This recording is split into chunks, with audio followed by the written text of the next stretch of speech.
Eh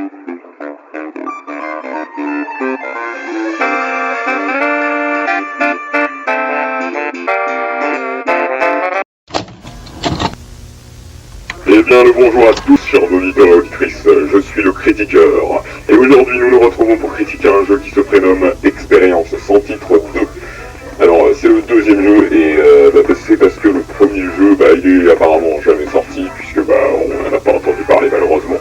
Mais aujourd'hui on teste Expérience sans titre 2, le deuxième jeu. Avant de commencer n'hésitez pas à mettre un like, et maintenant on peut commencer.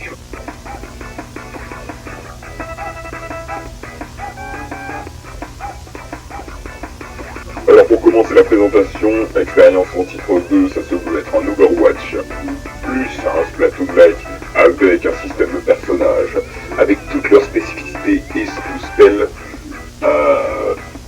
uniques à chaque personnage. Pareil, les personnages ici qu'on nous propose sont Meru et Ashley, donc deux personnages féminins, pas mal la discrimination masculine, déjà là, c'est franchement insupportable. Donc juste en bas du bouton Herod, on vient de cliquer dessus, on a le bouton blanc. Alors, on s'en doute bien, c'est pas très professionnel, surtout que quand on clique sur le bouton, il ne se passe rien. Donc là déjà, c'est un mauvais point pour le jeu. C'est pas noté, et heureusement.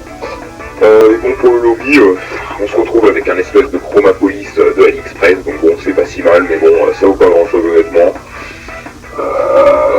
Il y a quelques affiches plutôt sympas qui rattrapent un peu le coup, hein, mais c'est tout, ça va pas plus loin.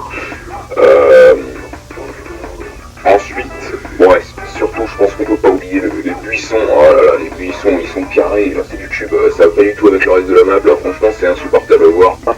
Arrivé au menu, on se retrouve avec trois boutons, le mode 5v5, 2v2 et le mode des stats, donc il n'y a que le 5v5 qui est fonctionnel, donc bon. Mais j'en peux plus, j'en ai marre. Pourquoi? Réalisme. Et en jeu, on se retrouve avec un gun qui est littéralement une template de Roblox.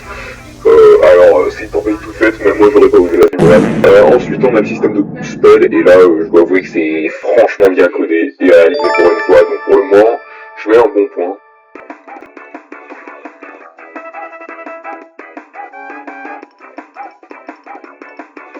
Alors pour les tests, j'ai en effet trouvé que c'est un jeu qui a un peu de potentiel. Alors oui, grâce au système de spell, qui est plutôt sympathique, et s'ils arrivent à coller les prochains jeux avec ce système de spell, ça pourrait être plutôt sympa. Et aussi, comme j'ai dit, les graphismes qu'on retrouve dans le jeu, donc sur les écrans, et notamment un plus spécifiquement celui qui fait référence à un jeu que j'ai déjà critiqué, Lavabox Mania.